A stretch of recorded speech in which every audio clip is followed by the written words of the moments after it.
il existe maintenant une secte qui croit que dans le Coran et croit au prophète sallallahu alayhi wa sallam, mais ils rejettent les hadiths et la sunna. Et ils accrochent beaucoup de jeunes, surtout à XL. Ils ont fait une mosquée à eux et ils approchent des jeunes et ils leur disent voilà, le Coran c'est suffisant, les hadiths c'est daïf, on n'en a pas besoin. Et voilà. On fait la shahada, mais le Coran. Alors, cette secte qu'on appelle Qur'aniyoun, le prophète il en a parlé. On a un hadith. Le prophète sallallahu alayhi wa sallam, il dit, il viendrait des gens, accodis, comme ça. Il dit, ma wajadna fil Qur'an halal halalna, wa ma wajadna fil Qur'an haram haramna. Ce qu'on trouverait dans le Coran halal, licite, on fait avec. Ce qu'on trouve dans le Coran illicite, on fait avec. Le reste, on ne s'en occupe pas. Le problème avec le Qur'aniyoun, ils ne nous ont pas expliqué comment ils prient. C'est là le problème. Il faut d'abord qu'ils nous expliquent. S'ils ont une mosquée, ils doivent nous dire. Eux, ils disent on fait ça, mais ils ne disent pas comment ils font la prière. Expliquez-nous comment vous faisiez la prière, comment vous faisiez le pèlerinage, comment vous faisiez la zakat, comment vous faisiez le jeûne, etc., etc. Jusqu'à présent, soit ils nous disent comment ils prient, soit ils mentent. Parce que, en disant je fais simplement avec le Coran, je dis il ment. Pourquoi? Parce qu'il ne prie pas. Parce que s'il dit il prie, il doit m'expliquer comment. Dans le Coran, qu'est-ce qu'il a fait? Salat, prier. Le comment.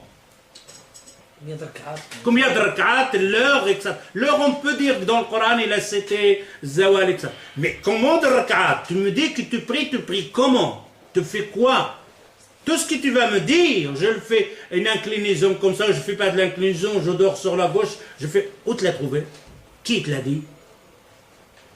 Tu pries, tu as fait une mosquée pour prier. Comment? Explique-moi. Tu n'y arriverais pas. Tu mens, tu ne pries pas. Si tu me dis je prie, je fais le dehors, je fais l'asr, je fais le maghrib, ben, tous ces dates-là, ces moments-là, ils ne sont pas dans le Coran comme ça. C'est pour ça qu'il y a une autre secte qui dit on a 3 prières, c'est tout le reste. On n'en parle plus. Alors comment tu fais le recours? Comment tu fais ce jeu? Qu'est-ce que tu lis dans la prière? Qu'est-ce que tu fais dans la prière? Comment tu fais le pèlerinage? C'est pour ça que le prophète sallallahu alayhi wa sallam, il te leur dit à ces gens-là, est-ce que l'âne, il est interdit? Est-ce que l'âne, il est interdit? Il est interdit. Parce qu'il est dans le Coran. Et le prophète, il dit sallallahu alayhi wa sallam, ils disent ce qu'on trouve dans le Coran halal, on le rend halal. Ce qu'on trouve dans le Coran haram, on le rend haram. Et le prophète, il dit, alors tu leur dis, est-ce qu'ils trouvent dans le Coran que l'âne est haram? Ils ne le trouveront pas. Et là, le prophète sallallahu alayhi wa sallam, il dit, walladhi nafsu Muhammadun biyadih, ma harrama al-rasoul, illa ma harrama Allah. Ce que le prophète a dit, rendre illicite dans la sunna, c'est la même chose. C'est Allah Azza wa Jal qui l'a dit. On a les deux révélations. Le wahy, c'est deux, ce n'est pas un seul. C'est la sunna et le Coran, les deux.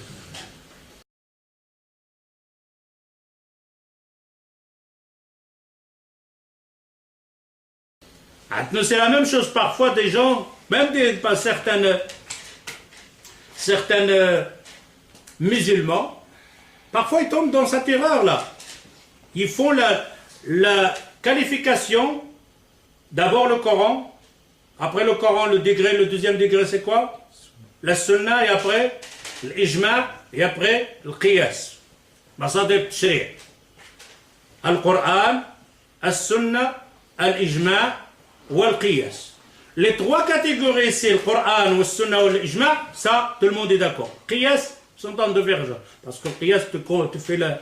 Analogie. Tu fais avec celui-là, tu lui dis, il ressemble à ça, je fais ça avec ça. Les 3 autres.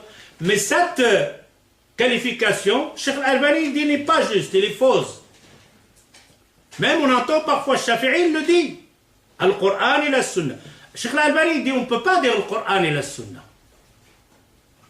Il se base sur le hadith de Mu'adh ibn Jabal radiyallahu anhu, quand le prophète sallallahu alayhi wa sallam lui a dit, tu vas à Yémen,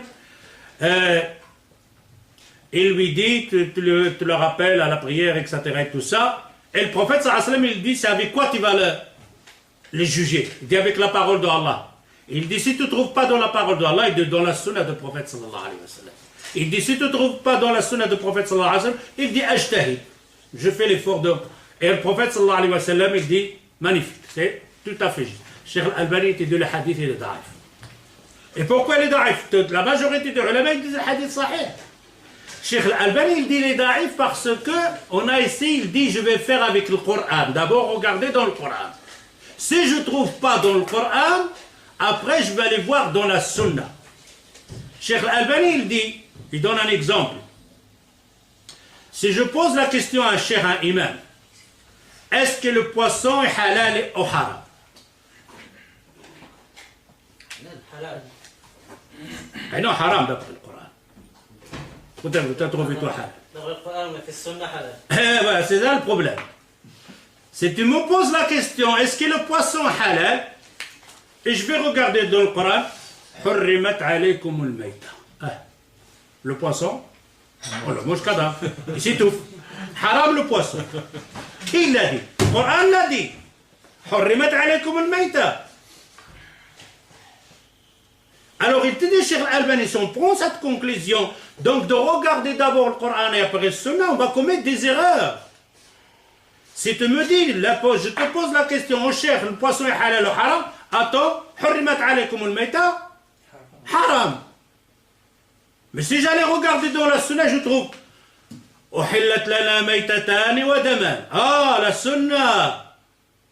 Le Coran a rendu tout illicite le maïta. حرمت عليكم الميتة de A à Z.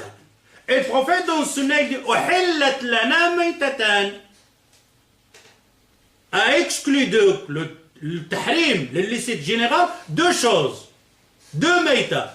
Deux cadavres, on les mange automatiquement cadavres. As-samak wal-jurad. Les poissons et les sauterelles. Les sauterelles, les grosses, pas les petites là. Il y a des sauterelles et les sauterelles. Alors, où je vais trouver que le poisson est halal? Si je me base sur le Coran, automatiquement le fatwa va venir haram. Mais si je regarde dans le Coran et la sunna, les deux en même temps, le fatwa est dans sa place. C'est pour ça cette qualification dans le Coran après Sunna, Cheikh Al-Albani te dit non. Je regarde dans le Coran et la Sunna. Car le Coran, l'explication de le Coran, c'est la Sunna. Belle, il y a dans la Sunna ce qu'il a abrogé, ce qui est dans le Coran. La Sunna t'enseigne le Coran. Alors on ne peut pas dire, Coranion, je me base sur le Coran, c'est faux, c'est des mensonges. Tu ne peux pas te baser sur le Coran. Car dans le Coran lui-même, quand Allah Azza wa Jal, il dit on a fait descendre sur toi al-dhikr, al-Coran, ou al-hikmah. C'est quoi le hikmah? Sagesse. لِتُبَيِّنَ لِلنَّاسِ مَا أُنزِلَ إِلَيْهِمْ. Pour expliquer aux gens ce qui a été descendu sur eux. Alors on dit le Coran, ce verset, vous l'avez dans le Coran? Oui, on le lit. Pour expliquer aux gens ce qu'il est. C'est-à-dire, toi, tu ne peux pas expliquer ce qui est dans le Coran. Le seul qui peut te l'expliquer, c'est le prophète sallallahu alayhi wa sallam. Et celle qui va t'expliquer le prophète sallallahu alayhi wa sallam, tu la trouves où, toi? Dans la sunna. Tu ne suis même pas le Coran. Dans le Coran, il te le dit. Il dit au prophète, on a fait descendre sur toi le dhikr, le Coran, ou le hikmah, pour expliquer aux gens ce qui a été descendu sur eux. Ils sont en contradiction. Dans le Coran, oui. Le Coran, même, il le met contre le mur. Non.